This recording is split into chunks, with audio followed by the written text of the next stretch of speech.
Maandamano ya kitaifa iwapo waliohusika kumshambulia kinara wa DCP Rigathi Gachagua kanisani Othaya hawatachukuliwa hatua. Wakizungumza baada ya mkutano na Inspekta Jenerali wa Polisi Douglas Kanja, viongozi hao wamelalamikia utovu wa usalama nchini ambao umechangiwa na wahuni wanaotumika kuwashambulia wananchi na viongozi, wakitaka idara ya polisi kukabiliana na wahuni nchini.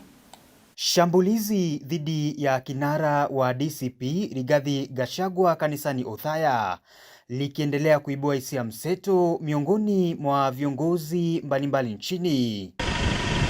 Viongozi wa upinzani hii leo wamejitokeza na kuwasilisha malalamishi yao kwa idara ya polisi wakitaka kuwachukulia hatua wahusika, la sivyo wataandaa maandamano ya kitaifa.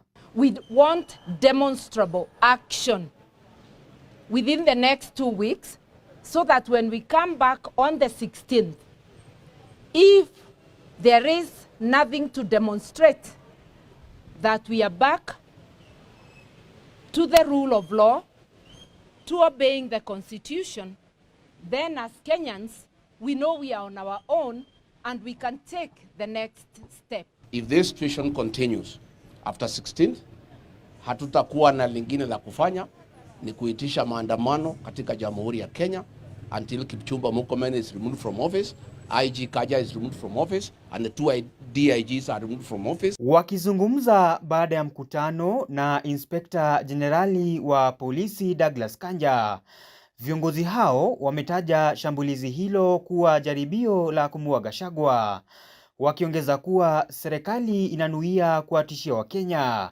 kabla ya uchaguzi mkuu wa mwaka wa 2027. Attack at Wetima Church on Sunday in Othaya was not an ordinary attack. It was an assassination attempt targeted towards Rigathi Gachagua, sanctioned by William Ruto, planned by Kipchumba Murkomen and Eliud Langat. We know these are scare tactics. Ni namna tu wanajaribu hivi na vile, pengine wakimua Rigathi, pengine watu waone maisha lazima yaendelee. We said it and we repeat, if you touch any national leader and assassinate any national leader a few months to the next general election, this country will never be the same again. Baada ya kuwasilisha malalamishi yale, viongozi hawa wameandamana hadi katikati mwa mji mkuu wa Nairobi, na walikoendelea na injili yao ya kuhakikisha kuwa Rais Ruto anahudumu kwa muhula mmoja na katu hawatakubali kutishika. Siku zimebaki chache, turudi kwenye debe, tupeleke Ruto nyumbani.